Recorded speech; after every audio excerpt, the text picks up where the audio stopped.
শ্ৰদ্ধাৰ অসমবাসী ৰাইজ 79 চনৰ 10 ডিচেম্বৰ তাৰিখে পুলিচ আৰু CRPৰ আক্ৰমণত বৰপেটা জিলাৰ ভৱানীপুৰত শ্বহীদ খৰ্গেশ্বৰ তালুকদাৰে মৃত্যুক সাৱটি লৈছিল।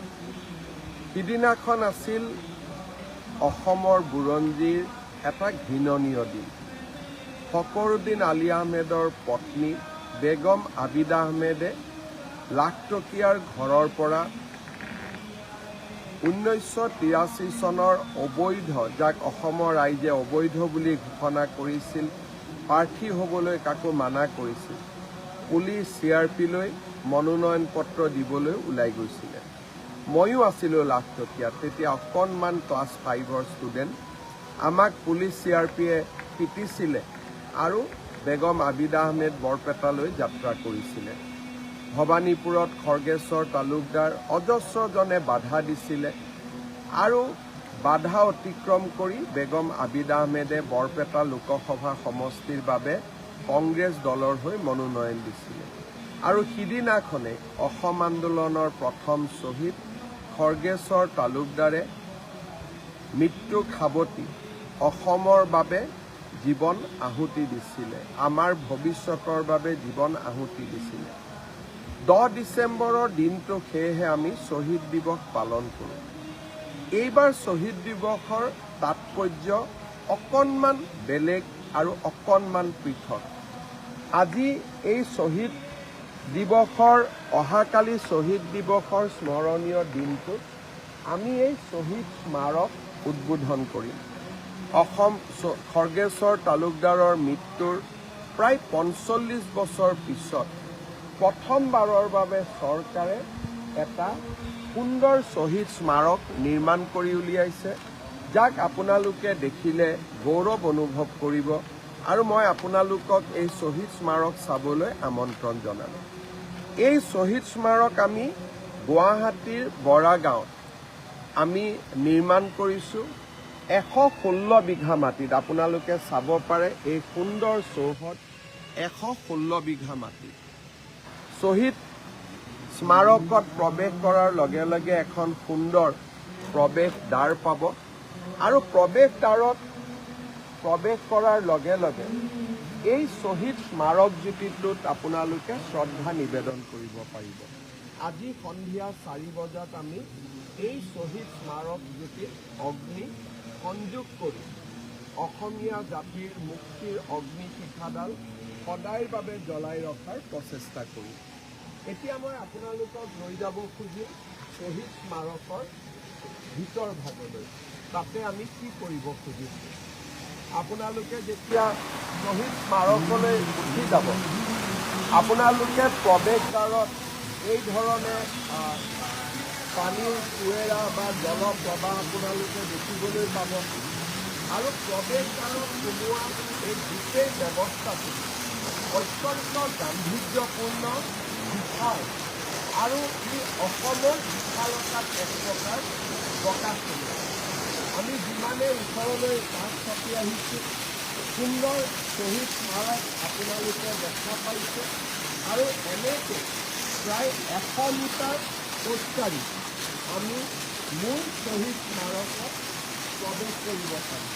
আৰু এই শ্বহীদ স্মাৰক নিৰ্মাণ কৰোঁতে অসম চৰকাৰে প্ৰায় 178 কোটি টকা ব্যয় কৰিছে।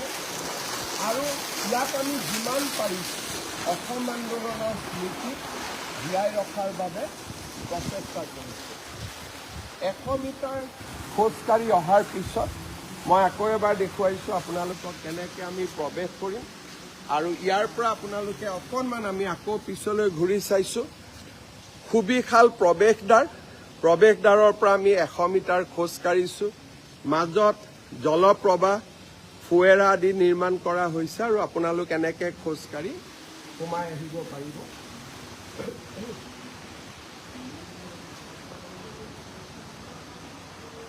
আপোনালোকে দেখা পাব যে মূল শ্বহীদ স্তম্ভৰ চাৰিওফালে অতিথিসকলে যাতে চাব পাৰে, ঘূৰিব পাৰে, তাৰ বাবে এটা সুন্দৰ ৰাউণ্ড এবাউট ইয়াত নিৰ্মাণ কৰা হৈছে।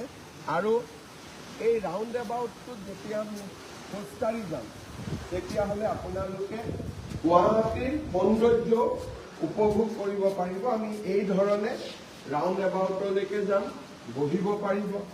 আমি ইয়াতে বহি শ্বহীদসকলৰ প্ৰতি শ্ৰদ্ধা নিবেদন কৰিব পাৰিম। আৰু এই ৰাউণ্ড এবাউটটোৰ উপৰিও মই ইয়াৰ পৰাই আপোনালোকক দেখুৱাইছোঁ, এই গোটেই পানীৰ মাজত নিৰ্মাণ কৰা এই শ্বহীদ বাকৰিটোৰ চাৰিওফালে এটা আমি চাইকেল ট্ৰেক বনাইছোঁ, যাতে ৰাতিপুৱা আমি চাইকেল মাৰিব পাৰোঁ, মৰ্ণিং ৱাক কৰিব পাৰোঁ। আৰু এইখন আমাৰ সৰুকৈ আমি এখন ফুড কোৰ্টো নিৰ্মাণ কৰিছোঁ, যাতে অতিথিসকলে শ্বহীদ স্তম্ভ বা বাকৰি পৰিদৰ্শন কৰাৰ পিছত ফুড কোৰ্টত কিবা অলপ খাব পাৰে। আৰু এতিয়া আমি প্ৰৱেশ কৰিম মূল শ্বহীদ বাকৰিৰ ভিতৰত। আমি শ্বহীদ বাকৰিত এনেকৈ প্ৰৱেশ কৰিম, সুন্দৰভাৱে আমি শাৰী পাতি প্ৰৱেশ কৰিব পৰা আমি ব্যৱস্থা ৰাখিছোঁ। আৰু প্ৰৱেশ দ্বাৰত সোমোৱাৰ লগে লগে আমি এই সুন্দৰ লবিটো অসমখনৰ গড় অসমৰ মেপ আমাৰ লগত থাকিব। আৰু ইয়াতে আমি এটা সুন্দৰ লবিত প্ৰৱেশ কৰিম। লবিত আমি ভিতৰলৈকে সোমাই যাম। সোমাই যোৱাৰ ঠিক পিছতে আমি আৰু এটা ডাঙৰ গ্ৰেণ্ড লবি পাম। এই গ্ৰেণ্ড লবিটোত আমি অসম আন্দোলনৰ প্ৰথম শ্বহীদ খৰ্গেশ্বৰ তালুকদাৰ, এই ধৰণে আমি অসম আন্দোলনৰ বিভিন্ন photograph, PM invites ASU for talks at Delhi, Center Movement Leader sign pack, এই ধৰণে the Assam Tribune spontaneous response to non cooperation, এই ধৰণে ইয়াত আমি প্ৰথম লবিটোতে অসম আন্দোলনৰ সেই সময়ৰ বিভিন্ন ঘটনাৰাজি সামৰি ৰাখি এটা আমি গেলাৰীৰ সৃষ্টি কৰিছোঁ, যিটো আপোনালোকে চালে ভাল পাব, গেলাৰীটো দেখা পাব। গেলাৰী পাৰ হৈ যোৱাৰ পিছত আমি এটা এনে সুন্দৰ স্থানত আমি সোমাম, যাক আমি শ্বহীদ গেলাৰী বুলি কৈছোঁ। অসম আন্দোলনৰ 800তকৈও অধিক শ্বহীদ আছিল। বহুতৰ আমি ফটো পোৱা নাই, যেনেকৈ ধীৰেন্দ্ৰ কুমাৰ ৰাভা গজাপাৰা গোৱালপাৰাৰ শ্বহীদ আছিল, তেখেতৰ আমি ফটো নাই পোৱা এতিয়ালৈকে, প্ৰতিমূৰ্তিটো বনাব পৰা নাই। উমাচৰণ ৰাভা চাত্ৰাবাৰী গোৱালপাৰা, আমি তেখেতৰ ফটো পোৱা নাই, জাগাখিনি খালী কৰি থৈছোঁ। কিন্তু যাৰ যিমান শ্বহীদৰ আমি ফটো পাইছোঁ, সকলোৰে আমি একোটা সুন্দৰ প্ৰতিমূৰ্তি নিৰ্মাণ কৰিছোঁ।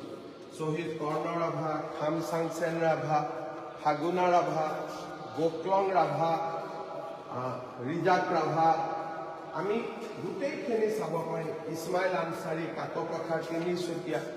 আৰু আমি এনেকৈ যাৰ যাৰ ফটো পোৱা নাই, যাৰ প্ৰতিমূৰ্তি বনাব পৰা নাই, সেই স্থানখিনি আমি খালী কৰি থৈছোঁ।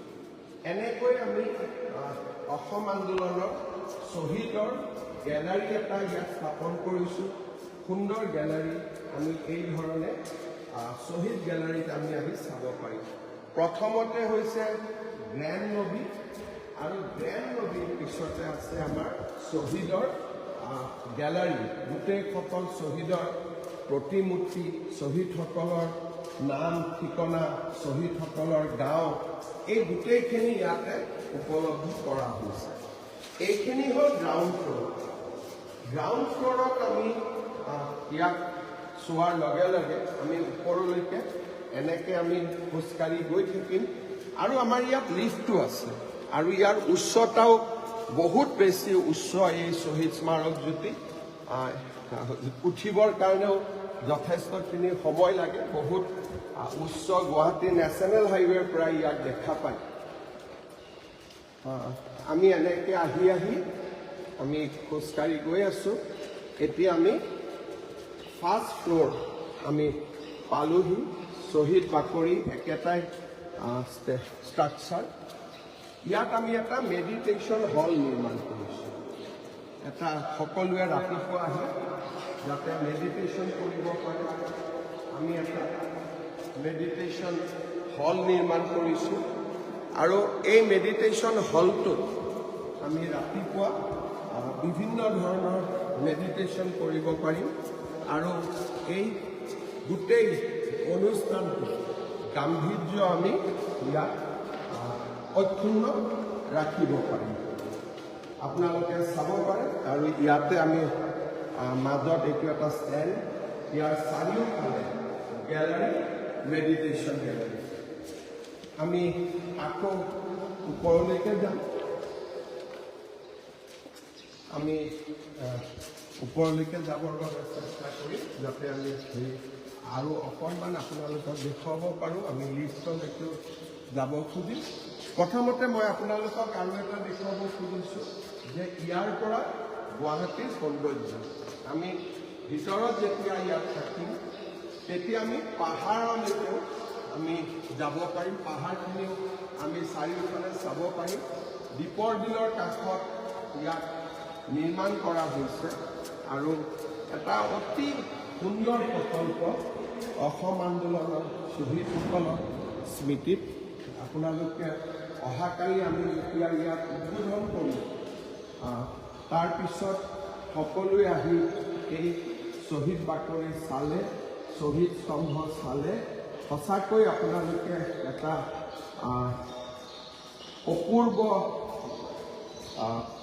স্পিৰিট বুলি যাক কওঁ, অসমক ভাল পোৱাৰ এটা স্পিৰিট এটা পাব যে আমি জাতিটোৰ কাৰণে কেনেকৈ শ্বহীদসকলে প্ৰাণ ত্যাগ কৰিছিল, আমি এতিয়া কেনেকৈ তেওঁলোকৰ সোঁৱৰণত জাতিটোক আকৌ এবাৰ নিৰ্মাণ কৰাৰ বাবে নিজকে আমি উৎসৰ্গা কৰিব পাৰিম। এই গোটেই ফটোগ্ৰাফবিলাক অসম আন্দোলনৰ সময়ৰ ফটোগ্ৰাফ আপোনালোকক মই দেখুৱাব খুজিছোঁ। বহুতবিলাক ফটোগ্ৰাফ ইয়াতে আছে, কিন্তু ইয়াক আমি আকৌ ভৱিষ্যত আৰু আমি আপোনালোকক এই লবিটোলৈ আকৌ এবাৰ মিলি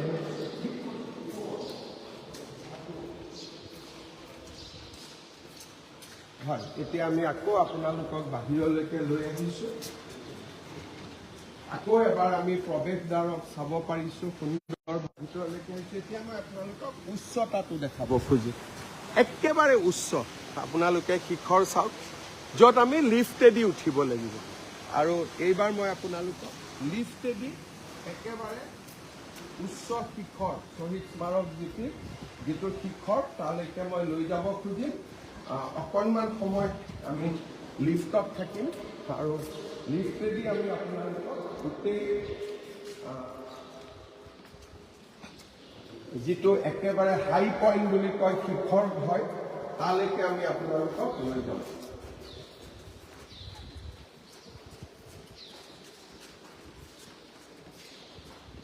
আমি প্ৰথম মহলালৈকে আহিম।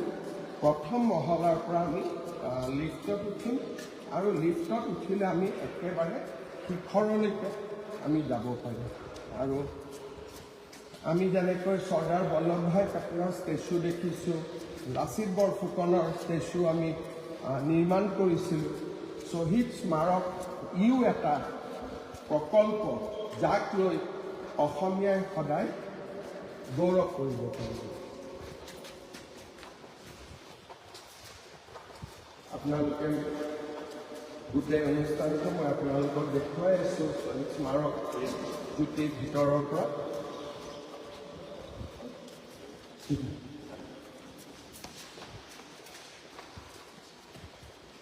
মই বিচাৰি পাওঁতে মোৰে কষ্ট হৈছে।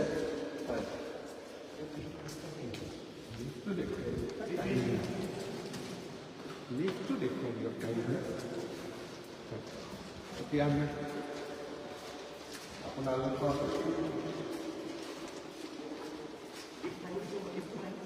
হয়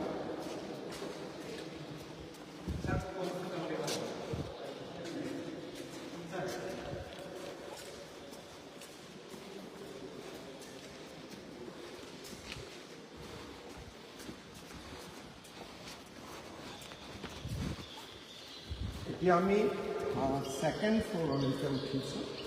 এই গোটেই শ্বহীদ বাকৰিটো ইয়াৰ পৰা পাহাৰখন একেবাৰে ওচৰত দেখা পায়। লগত এইটো চাইকেল ষ্টেণ্ড। ইয়াত আমি গেলাৰী এটা বনাইছোঁ সন্মুখত মিউজিকেল ফাউণ্টেন থাকিব আপোনালোকে নাৱত মানুহকেইজন দেখা পাইছে তাৰ কাষতে সেইটো মিউজিকেল ফাউণ্টেন য'ত নেকি অসম আন্দোলনৰ লগত জড়িত গীত মাত পৰিৱেশিত হ'ব আৰু এই গেলাৰীটোৰ পৰা আপোনালোকে সন্ধিয়া এই মিউজিকেল ফাউণ্টেনটো উপভোগ কৰিব পাৰিব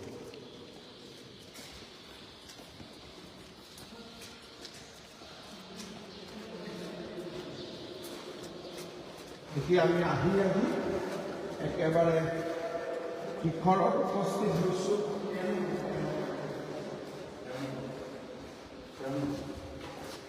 এতিয়া আমি লিফ্টত প্ৰৱেশ কৰিম আমি ছেকেণ্ড ফ্ল'ৰত আছোঁ ই আমাক 13 নম্বৰ ফ্ল'ৰলৈকে লৈ যাব টোটেল যদি ফ্ল'ৰ হিচাপত আমি হিচাপ কৰোঁ ই 15 তলীয়া এটা বিল্ডিং বুলি আমি ক'ব পাৰিম 5 number floor 7 number 8 number 9 number 10 11 12 13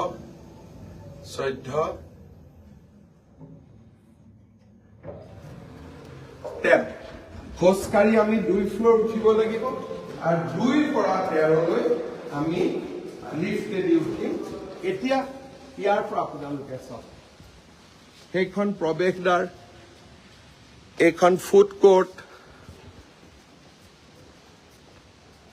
musical fountain আৰু চাৰিওফালে এইটো চাইকেল ষ্টেণ্ড চাৰিওফালে আপোনালোকে দেখা পাইছে এইটো এটা সুন্দৰ চাইকেল ষ্টেণ্ড আৰু মাজত প্ৰাকৃতিকভাৱে উপলব্ধ পানী এইটো ফালে আমি ৰাইট হেণ্ড চাইডত আপোনালোকে চালে দেখা পাব যে 500 মানুহে বহি অনুষ্ঠান চাব পৰা আমি এটা প্ৰেক্ষাগৃহ নিৰ্মাণ কৰিছোঁ চাইকেল ষ্টেণ্ডটো আপোনালোকে দেখি আছে চাইকেল ষ্টেণ্ডৰ লগতে ইয়াতে আমি ৰাতিপুৱা মৰ্ণিং ৱাক কৰিব পাৰিম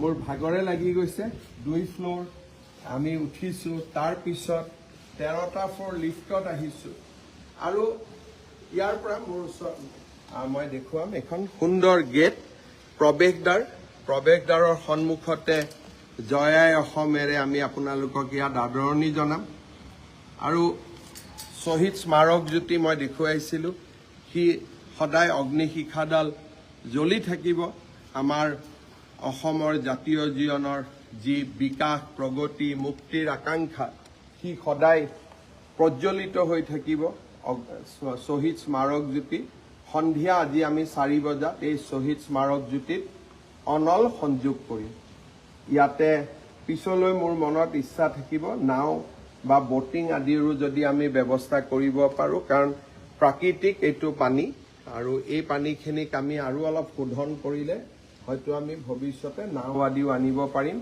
ইয়াত ডিজিটেল লাইব্ৰেৰী ব্যৱস্থা থাকিব লাইব্ৰেৰী থাকিব আৰু আপোনালোকে চাব পাৰে আকৌ এবাৰ মই দেখুৱাইছোঁ মই নিজেই অত্যন্ত উৎসাহিত হৈ আছোঁ গ্ৰাউণ্ড ফ্ল'ৰ আৰু মই য'ত আছোঁ আপোনালোকে ডিষ্টেঞ্চটো চাওক কিমান ধুনীয়া পৰিৱেশ এটা প্ৰায় 15 ফ্ল'ৰ আমি উঠি আহিব লাগিব 2 ফ্ল'ৰ খোজকাঢ়ি 13টা ফ্ল'ৰ আমি বাই লিফ্ট আপোনালোকে আকৌ এবাৰ চাব পাৰে সুন্দৰ পৰিৱেশ মোৰ নিজৰ ইয়াত থাকি এনেকুৱা লাগিছে যেন মই এতিয়া ক'তো নোযোৱাকৈ ইয়াতে বহি থাকোঁ বহুত দেৰি সময় অসম আন্দোলনৰ পৰিৱেশলৈকে ক্লাছ 5ত থাকোঁতে মই অসম আন্দোলনত যোগদান কৰিছিলোঁ আৰু আজি মোৰ বয়স 55 বছৰ পাৰ হৈ গ'ল এটা সুন্দৰ স্মৃতি আৰু সুন্দৰ স্মৃতিয়ে নহয় অসমীয়া জনজীৱনৰ সাহসৰ প্ৰতীক আছিল অসম আন্দোলন আমি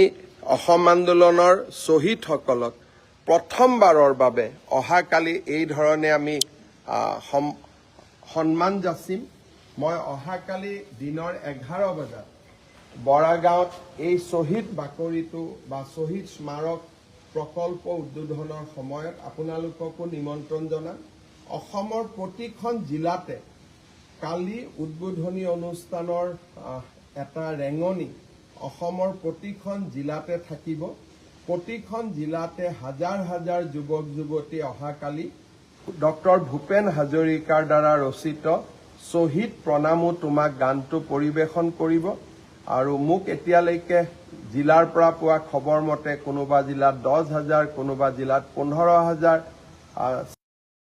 তোমাক গীত গাব আৰু গুৱাহাটীত সেই সময়ত আমি শ্বহীদ স্মাৰক প্ৰকল্পটো উদ্বোধন কৰিম। আজি সঁচাকৈয়ে মই অসমীয়া হিচাপে গৰ্বিত যে এটা কৃতজ্ঞ জাতিয়ে অহাকালি অসম আন্দোলনৰ শ্বহীদসকলক সন্মান জনাব, অসম আন্দোলনৰ শ্বহীদসকলক সদায় জীয়াই ৰখাৰ বাবে সংকল্প ল'ব। মোৰ মুখ্যমন্ত্ৰী কালটোতে বা মই মুখ্যমন্ত্ৰী হৈ থকাৰ কালখণ্ডটোতে এনেকুৱা এটা অনুষ্ঠানৰ লগত জড়িত হ'বলৈ পাই সঁচাকৈয়ে মই গৰ্বিত আৰু ভগৱানৰ ওচৰত কৃতজ্ঞ যে আমাক শক্তি দিছিলে এনেকুৱা এটা সুন্দৰ প্ৰকল্প নিৰ্মাণৰ বাবে। মই প্ৰকল্পটোৰ বিষয়ে আৰু এবাৰ চমুকৈ কৈ আপোনালোকৰ পৰা বিদায় ল'ম। এই প্ৰকল্পটো গুৱাহাটীৰ বৰাগাঁৱত য'ত নেকি আমাৰ বহুত কেইখন শিক্ষানুষ্ঠান আছে, অনুষ্ঠানটোৰ ওচৰতে 116 বিঘা মাটিত এই প্ৰকল্পটো নিৰ্মাণ কৰা হৈছে। ৰাজ্য চৰকাৰে 178 কোটি টকা ব্যয় কৰিছে। প্ৰকল্পটোত এটা সুন্দৰ প্ৰৱেশদ্বাৰ নিৰ্মাণ কৰা হৈছে, আপোনালোকক আদৰণি জনাব। সোমাই আহি এন্ট্ৰেন্স লবি পাম য'ত নেকি অসম আন্দোলনৰ বহুত পুৰণা ফটোগ্ৰাফ পেপাৰ্ছ আমি প্ৰদৰ্শিত কৰিছোঁ। তাৰপিছত আমি ইণ্টাৰপ্ৰিটেশ্যন হল এটা পাম, অসম আন্দোলনৰ বিষয়ে ৰাইজক অৱগত কৰিব। মাৰ্টায়াৰ্ছ গেলাৰী মই আপোনালোকক দেখুৱাইছোঁ, মেডিটেশ্যন হল আপোনালোকক দেখুৱাইছোঁ। চাৰিওফালে আমি নিৰ্মাণ কৰা যিটো ৱাটাৰ বা জল সংৰক্ষণৰ দুটা ডাঙৰ ডাঙৰ পুখুৰী দুইফালে তাক আমি দেখুৱাইছোঁ। ফুড কোৰ্ট মই আপোনালোকক দেখুৱাইছোঁ। নিৰ্মাণৰত সুন্দৰ অডিটৰিয়াম আপোনালোকক দেখুৱাইছোঁ। গেলাৰীৰ সৈতে মিউজিকেল ফাউণ্টেন মই আপোনালোকক দেখুৱাইছোঁ। 117 বিঘা মাটিতে চাৰিওফালে নিৰ্মাণ কৰা চাইকেল ট্ৰেক, ৰাতিপুৱা চাইকেল কৰিব পাৰিম আৰু আমি ৰাতিপুৱা মৰ্ণিং ৱাক খোজকাঢ়িব পাৰিম। ভিতৰত সোমাই অহাৰ পিছত দুটা ফ্ল'ৰ আমি খোজকাঢ়ি উঠাৰ পিছত 13টা ফ্ল'ৰ আমি লিফ্টেদি উঠিম, যিটো আমাৰ শিখৰৰ সৰ্বোচ্চ স্থান হ'ব আৰু প্ৰায় 15টা ফ্ল'ৰৰ বিল্ডিং এটাক যদি 15 ফ্ল'ৰৰ লগত তুলনা কৰে 15টা ফ্ল'ৰ সংযোগ কৰি এই বিশাল শ্বহীদ স্মাৰক প্ৰকল্পটো নিৰ্মাণ কৰা হৈছে। মই একজেক্টলি 15 ফ্ল'ৰত আছোঁ। অৱশ্যে 2ৰ পৰা 15 ফ্ল'ৰৰ মাজত একো নাই, ই মাত্ৰ শিখৰৰ শৃংগত আৰোহণ কৰাৰ বাবে এটা ব্যৱস্থা আৰু চাৰিওফালে নান্দনিক পৰিৱেশৰ মাজত অসম আন্দোলনৰ স্মৃতি, শ্বহীদসকলৰ প্ৰতি শ্ৰদ্ধাঞ্জলি। অহাকালি আপোনালোক সকলোকে এই প্ৰকল্পৰ উদ্বোধনী অনুষ্ঠানলৈ নিমন্ত্ৰণ জনালোঁ। জয় আই অসম, বহুত বহুত ধন্যবাদ। জয় হিন্দ, বন্দে মাতৰম।